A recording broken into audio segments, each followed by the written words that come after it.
Leadership for Campbell Class. I'm Scott Goward, and I will serve as the Master of Ceremonies for today's graduation. Your presence today is significant and very much appreciated. We're going to recognize 32 employees who have gone through 6 weeks of intense formal training conducted over a 3-month period. Their commitment would not have been possible without the support, understanding, and sacrifices from family, friends, and their leaders. So without further ado, please join me in a warm welcome for the 2019 Leadership for Campbell Class.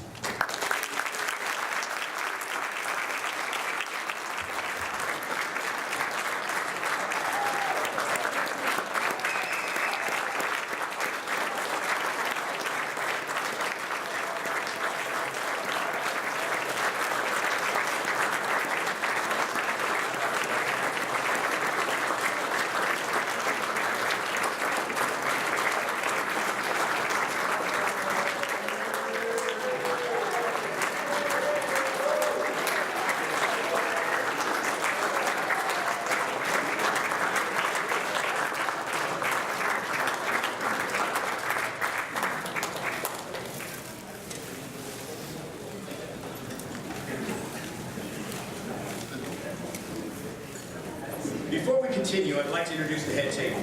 We are very fortunate today to have with us our Garrison Commander, Colonel Joseph Cucci.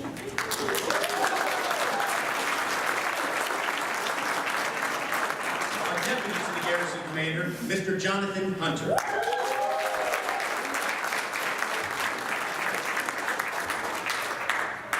The Deputy Garrison Chaplain, Chaplain Sean Phillips.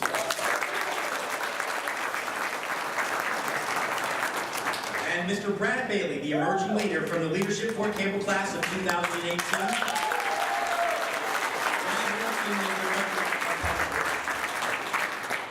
At this time, Chaplain Phillips will come forward to provide the invocation. As your faith and tradition would permit, I ask you to join me in prayer. Almighty and gracious God, your love has set for us life and liberty. And those two things create an environment in which we can pursue our hopes and dreams. For that, we're eternally grateful. You have said that we ought to ask for our daily bread and forgive those who trespass against us as we forgive others who might trespass against us. And to those ends, we pray that we might be kind and gracious, that you might give us only what we need for today. You ask us to love you with all our heart, mind, soul, and strength, and love our neighbor as ourselves. And to that end we pray. For these leaders today who have culminated in a lot of hard work and effort, I ask that they might be blessed with a sense of fulfillment, that as they return to their places of work, the tools you've given them, that you place into their hands, may be used to encourage others, to set an environment where people can thrive, to make for us a place at Fort Campbell that truly is the best place to serve and to live. We would be remiss if we didn't remember those who are in harm's way today. May they know your presence, and may they know peace for their bodies and for their souls. For in your holy name I pray. Amen. Amen.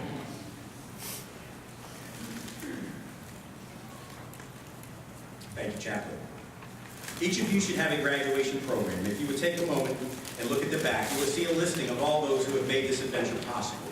Leadership for Campbell success would not have been achieved without the work and time provided by our facilitators, the command group, mentors, instructors, assistants, and organizations. As a group, they provided the students the ability to successfully meet the program end states. Additionally, not captured on the program, but I must acknowledge Dr. Stallworth. Dr. Stallworth is a founding member of Leadership Fort Campbell who had the foresight with the other members years ago that Leadership Fort Campbell was needed. We would not be here today without that pact. Thank you.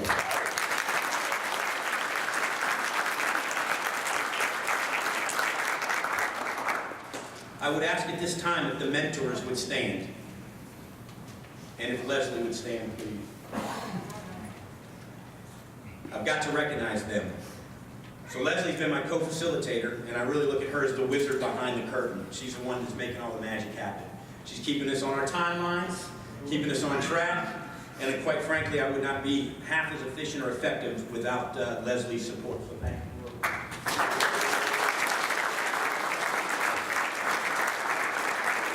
Additionally, the mentors, they are a representation of our workforce. They come from all the directorates, and they are past graduates of Leadership Fort Campbell. Again, I would not be efficient or effective without their support, and quite frankly, I would have lost my sanity a long time ago. All right? So I want to thank them, and I appreciate the support, and I want to thank their leadership. I want to thank their supervisors and their directors for allowing them to support this program. It means a lot, so thank you.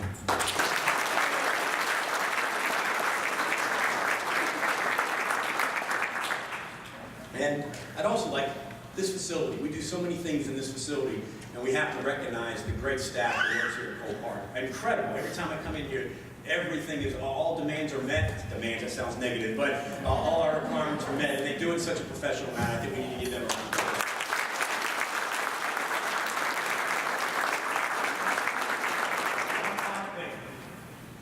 A couple days ago, the class presented both Leslie and I with these tokens of appreciation, which is pretty cool. They're hammered in with nails, and they're all level. And what they've got, you see it spells out LFC, is a bunch of yarn. Now, why that is pretty cool is that if you come into our environment, and when they're bringing their research back in mind mapping, they use miles and miles of yarn. So they use yarn to do this. And I want to thank Lance, and I want to highlight Suzanne, Lance's wife, who spent a great deal of time to not just make one of these, but made two of them, which I can't imagine how long that took. Suzanne, thank you.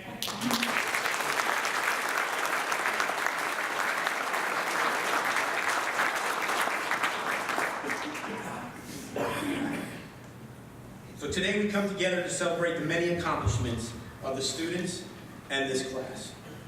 These employees have raised the bar on excellence. Each participant has navigated through a very demanding curriculum. For just a moment, I do want to speak directly to the graduating class. It's time for you to relax and reflect. You can now take a deep breath. For a little while at least, there's no more gaining any more evidence with the intent to trump bias. All right, we understand that evidence will always trump bias, but your bias will never trump leadership's bias. And I got to give Mr. Hunter credit for that. I want to make sure that you reflect on your many achievements made over the last 3 months. I'm extremely proud of everything you have accomplished. I thank you for your commitment, your professionalism, and allowing me the opportunity to grow as a leader and as a person. It's important to remember that we never stop developing, and we must always seek self-reflection. And I know they hear me say that probably every day, self-reflection, self-reflection. So I will quote Mr. John Maxwell, who said, "Your life today is a result of your thinking yesterday. Your life tomorrow will be determined by what you think today." I think that's important. This has been a very energetic group of employees. I've had the opportunity to speak with each one of them and recognize their desire to take what they've learned and implement back in their organizations. So what I ask now, that we all as leaders empower them to do so. Before I introduce our keynote speaker, I would like to play a video that the students developed that will show you the work that they have done and presented to our leadership yesterday.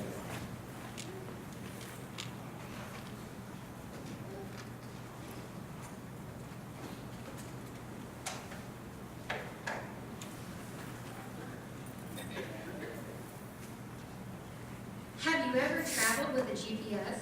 You look at the map and you see where you are and input where you want to be. When it comes to innovation as a garrison, we are here at a place where pockets of innovation exist. Our goal is to be here, where the garrison fosters a culture of innovation. As we start our trip through the current environment, we understand that there are always dangers on the horizon.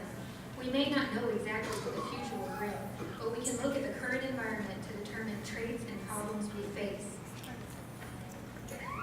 We operate in a hierarchical structure where authority is centralized and one person can be the sole decision maker of the organization. This environment does not always allow employees to share and try new ideas. The lack of openness in the workplace leads to a lack of trust. Employees, including leaders, are not able to deal with fear of failure, rejection, and stress, which affects their ability to innovate. Our leaders may not intentionally suppress innovation, however, some do. By dismissing ideas and accepting the status quo, employees feel as if their feedback is not welcomed. Certain organizations at Fort Campbell struggle with knowledge sharing, which is a key factor when cultivating an innovative workforce. There are no tools established at Fort Campbell to allow employees to innovate and collaborate through cross-functional groups that focus on innovation. Garrison is not collecting and analyzing enough civilian feedback. There are no dedicated local methods in place for submission of new ideas. Additionally, there is no centralized innovation hub or oversight. Communication plays a vital role in an organization's productivity and success. The lack of communication from leadership down to employees affects the buy-in process necessary for innovation. The Garrison is not communicating to the workforce the desire to be innovative. Not all leaders know how to create an innovative work environment, and while it is not possible to train specifically for innovation, we can train to promote creative problem solving and critical thinking. Many employees account lack of resources such as time, money, and personnel to an inability to innovate. However, having more resources does not equate to more innovation. Resource constraints have been shown to have the ability to promote innovation because they force employees to be more creative to overcome barriers. Now, with a better understanding of the environment, we can work to remove the barriers and reach our desired state. To reach our desired state of an innovative workforce at Fort Campbell, we have developed 4 lines of effort: culture and awareness, leadership, training, and communication. To impact the Fort Campbell workforce, a change in culture is essential. It is crucial to create and promote an environment that nurtures creative people, idea sharing, trust, and open communication to provide the freedom to innovate. Leaders need to be more in tune with the factors and conditions conducive for a work environment that allows creativity and innovation. Leaders must promote the idea that innovation is important and necessary for an organization. We need to establish an environment that fosters open communication, collaboration, and creativity between employees. In our desired environment, education and knowledge for both employees and supervisors are needed to promote innovation. Supervisors must learn that innovation is necessary and encourage the contribution and implementation of new ideas in the workplace. Dialogue between supervisors and employees is needed to encourage new ideas and concepts. In our desired state, organizations value employees' ideas, and leaders are open-minded and receptive to their opinions and feedback. Once these 4 objectives are met, Fort Campbell Army Garrison will have a culture in which employees at all levels are entrusted and equipped to continuously contribute and implement ideas to add value to the organizations and their customers.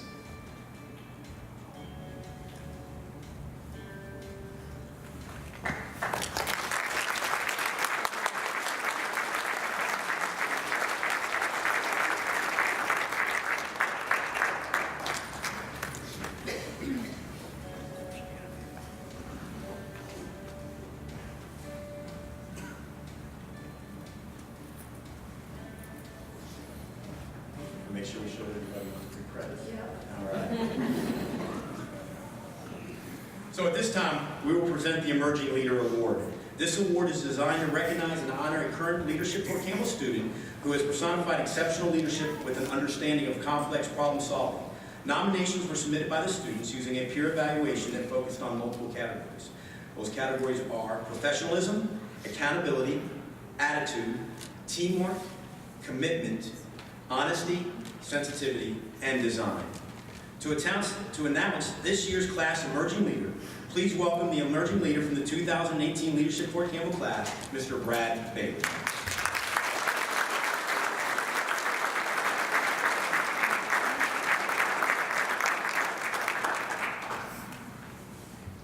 Good morning. So this year I had the opportunity to serve as a mentor in the Leadership Fort Campbell class. And one thing about being a mentor is you're given the opportunity to kind of take a step back and not only see how this class navigates through the process, but you also get a chance to see them grow as individuals and leaders. And I can say over the last several weeks, each person has stepped up in a leadership role. And when they've done that, not only have they embraced it, but they've done a great job at it. and that's evident in their final product. But there's one person the class has selected that has exhibited excellent leadership. And the class has described that person as someone who has a huge heart, someone who has always listened and valued the opinions of others, someone who is a consummate professional, someone who remained calm even when things got stressful, and provided great leadership. So I'm pleased to announce the emerging leader for the 2019 class, Ms. Neely Southwood.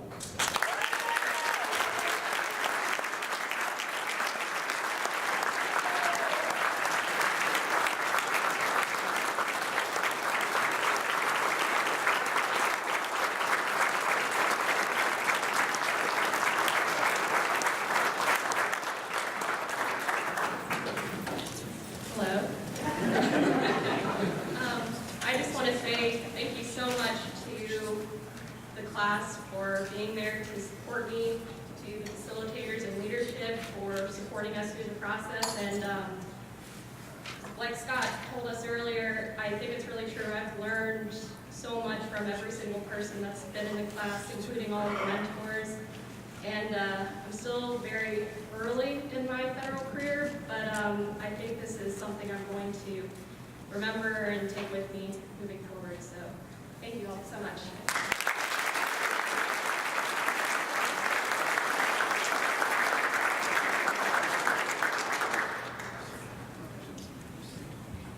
Congratulations, Neely. We will now begin with the recognition of each student. At this time, I would ask that Colonel Kuchin and Mr. Hunter come forward for presentation of the graduation Eagles. Oh, I'm sorry. Yeah, sorry. At this time, I'm sorry. I'm jumping ahead. I just missed it. So at this time, I would like to introduce our speaker, our garrison commander.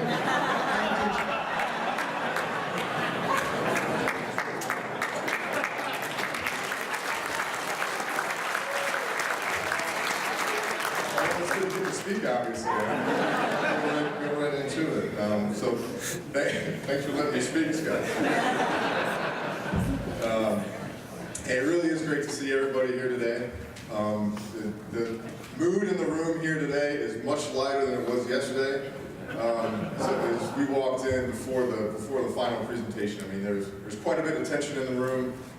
So it's really great to be here for this event where we get to see them all graduate. Just a little bit of background. Scott talked some about it, but you know, the purpose of Leadership Fort Campbell is to develop leaders through deliberate education in complex problem-solving techniques who can also lead and manage not just change but also solutions. So that's the whole reason we put this together. Is you saw some about innovation, which was the final product, but really it's about developing these leaders and giving them some tools to do that. So I think. By that measure, we've absolutely done it. The hard work remains, but the developing leaders is absolutely happening. So this started about 3 months ago, I think you all know, when these employees over here really signed up themselves, right? So that's a great first step. There's a little bit of screening criteria there, but they were the ones who self-selected to do this. They decided to invest in themselves, which is absolutely fantastic, a great sign of selfless service. But then also, there were the directors who allowed them to go, and the supervisors who allowed them to go, who were also investing in the future. And that's a key part of it too, because without that support, this couldn't happen. So I just want to thank all of you who played a role in that, who have signed up for this, and then also those same supervisors and those same directors, I think, can expect some more out of these new leaders, these burgeoning leaders off to your right. So there's no free chicken. You know, you invested, but that investment comes back to roost a little bit. So a little bit about what they've done. They got to see, you know, they're exposed to what the garrison does. They went out and saw went and visited the various directorates and then got some deliberate education in design, as well as some reading and critical thinking and things like that. And that's all, again, this is all a vehicle to develop leadership and and then eventually to get to a problem solving. So this year, I'll give them a project, and that's some of what Scott was talking about. And you saw the results right up here, which was, you know, how do we develop an innovative workforce here at Fort Campbell? Not necessarily one of the easiest ones, I don't think, that have been tossed over to the class, but certainly very important, because we have to innovate in order to maintain pace with the rest of the world and with our competitors out there. When I say competitors, When I think of that, I think about the foreign powers against whom we are competing. So Russia, China, North Korea. Now we might not have direct competition with them, but everything we do here in Fort Campbell Garrison prepares our soldiers and families in case we do actually have to employ them in a time of war. So that's the type of competition that we're facing and why innovation is so important. Now the Army struggles with innovation, the civilian sector struggles with innovation, and this class over here certainly struggled with innovation too.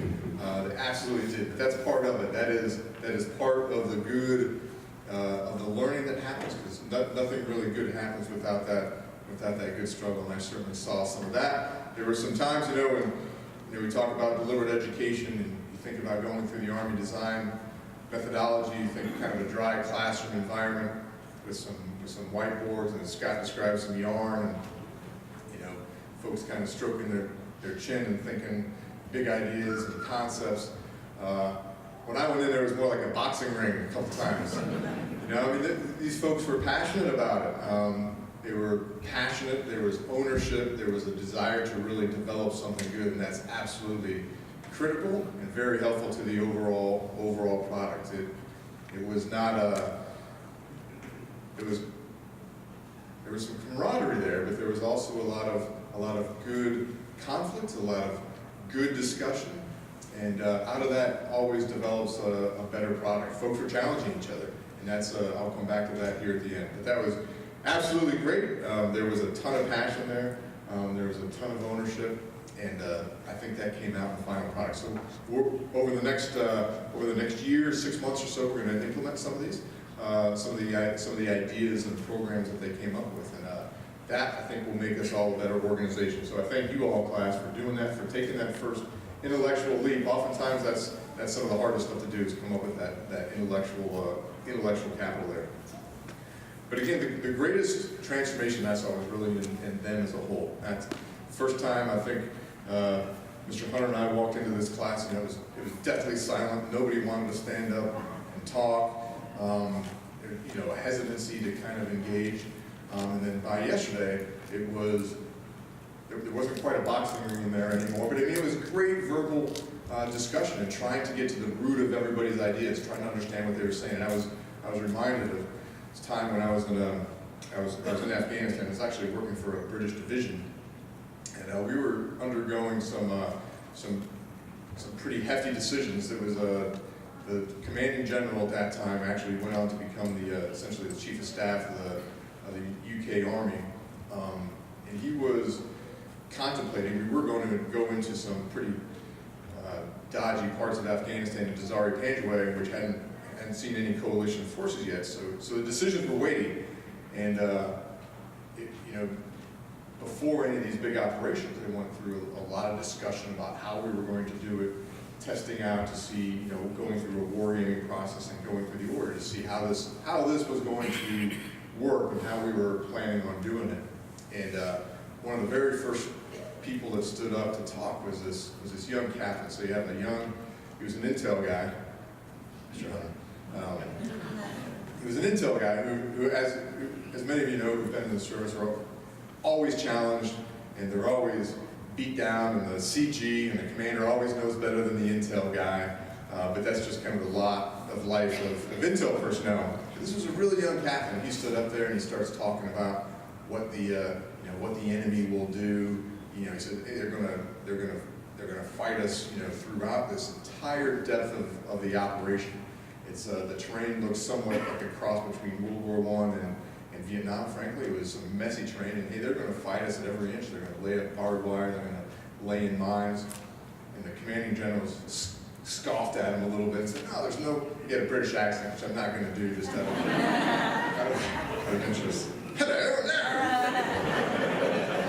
poppycock. So they're not going to do that. We haven't faced that type of resistance yet. So why do you think they're going to do that? He goes, sir, I've been studying this. I've been looking at the terrain, and we have some indications that they're absolutely going to fight us every single inch of the way. And if you look at the terrain, we're in the bad part of the year. We are going to be facing a tough fight. And this went back and forth for about 15 minutes. And what I was absolutely amazed at was this young captain stood his ground and went toe-to-toe with this commanding general. And there was no backing down. And at the end of it, the CG kind of nodded and said, okay, I'll take that into consideration. You know, later on, he ended up allocating more forces towards it. But that was absolutely, what I thought at that time, I was dumbstruck. I was like, golly, I don't know if that guy's going to make it through the briefing. But he did. And he was exceptionally good at sticking to the facts, sticking to his convictions, and telling truth to power. And I tell you, that's exactly what I saw yesterday with this entire class, was being very confident in their knowledge, being passionate about it, and sticking to it, and sticking to their convictions, and pursuing and advocating for ideas. And that's what we're going to look for them to do for the rest of their time, for the rest of their lives, hopefully, but certainly for the rest of their time here at Fort Campbell and the garrison, because that's what it takes. It takes folks who are willing to stick to their guns, who have convictions, and are willing to push to an idea, commit to it, and persevere. And that's exactly what I saw. So I was exceptionally happy at that. You all can join up in the British Army and be an intel captain anytime, and really make a difference. But that's impressive. Out of everything that I saw, was a transformation of these employees off to your left, and how far they have come over the past 3 months and 6 weeks of study. So congratulations to y'all. It's been awesome watching this transformation. The hard work begins now. Now you have to go out and do it. And now you have to be an agent for change. You have to be a leader amongst your peers, and that's no easy task. It certainly isn't, but it's worth every inch of it. So again, congratulations to y'all. Thanks for letting me be a part of it. I truly enjoyed it, and thanks to y'all for your support.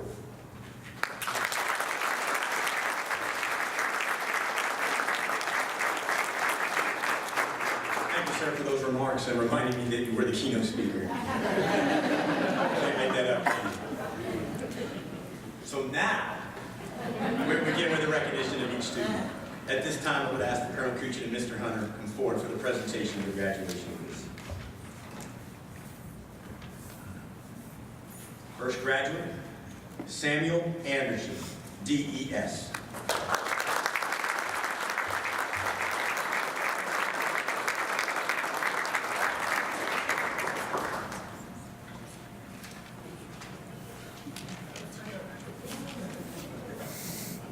Mary Belcher, DPW.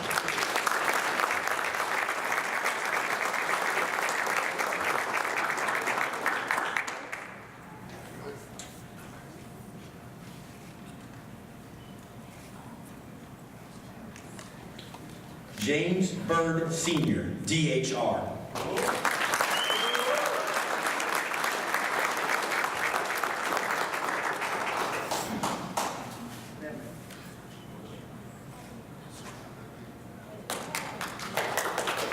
Robin Blankenship, DFMW.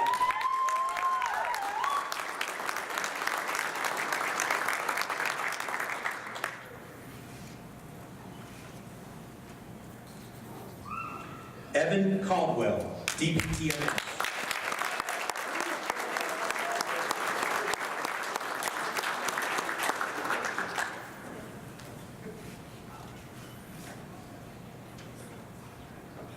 Rachel Cavens, DFMWR.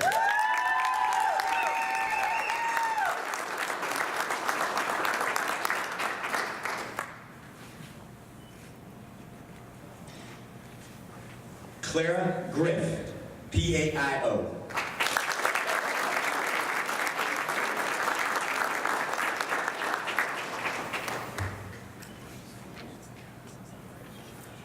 Brittany Hinton, DES.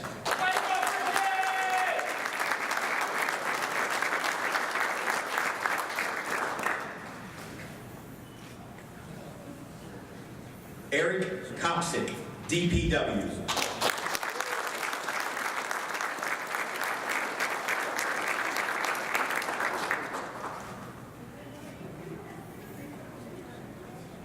Eugene Leo, DES.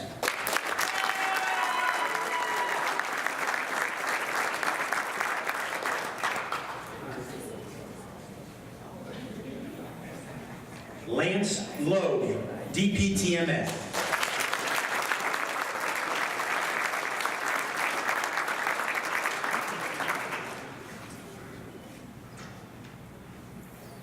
Jared Madewell, DPW.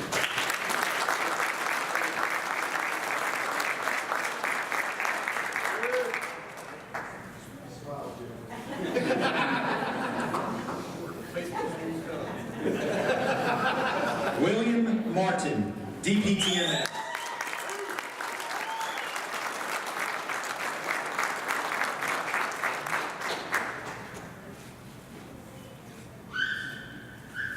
Kenny McDowell, DPW.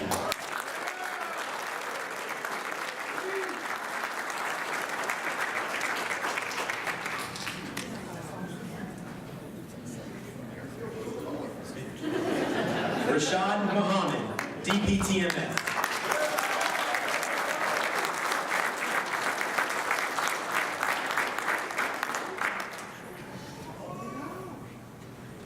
Tara Murphy, DFM.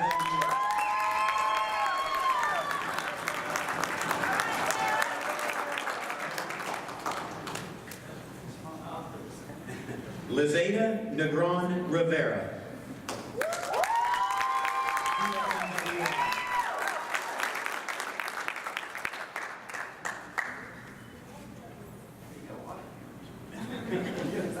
Dwayne Nickerson, DPTMS.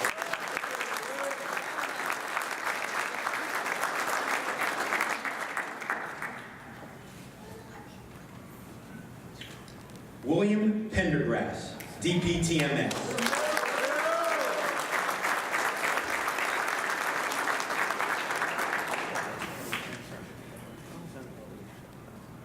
Dana Prinz, DES.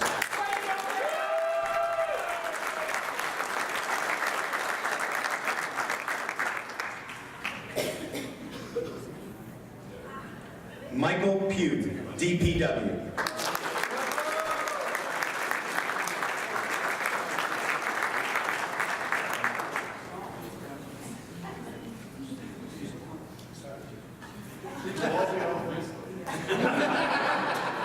Daniel Reniker, DPW.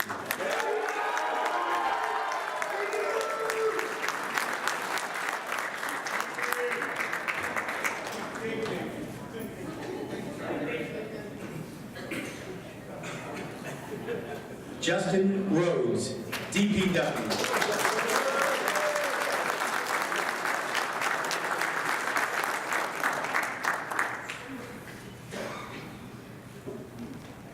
David Riddick, SJA.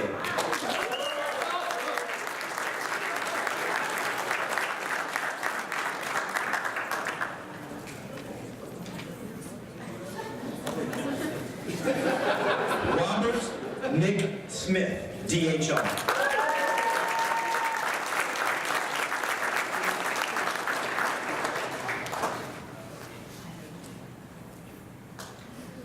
Neely Southwick, DPTMS.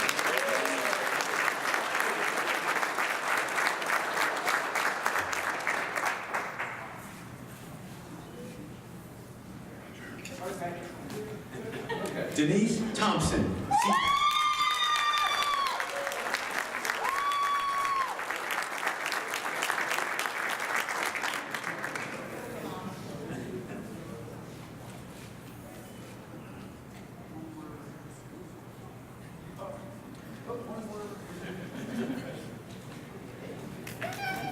Jovita Tippman, DES.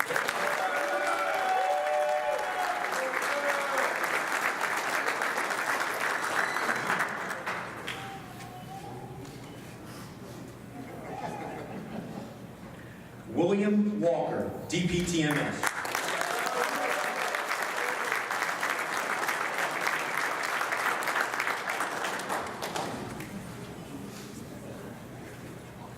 Matthew Wells, DES.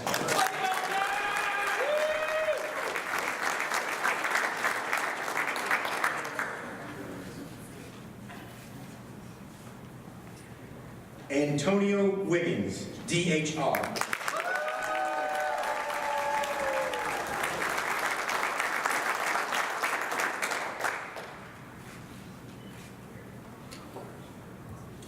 and Patrick Zimmer, DPW.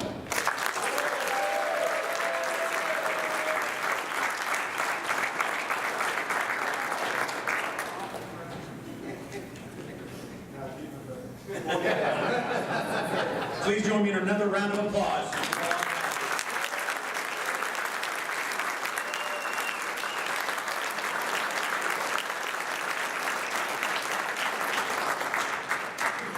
Before we conclude, I do want to remind the students that we will take a graduation photo with your Eagles. Since the weather is a little inclement, we will do that here in this room. And I would offer too, the buffet is open today. It's seafood day, so please stay, eat some food with the graduates, and enjoy the rest of your day and your weekend. This concludes our ceremony. Thank you.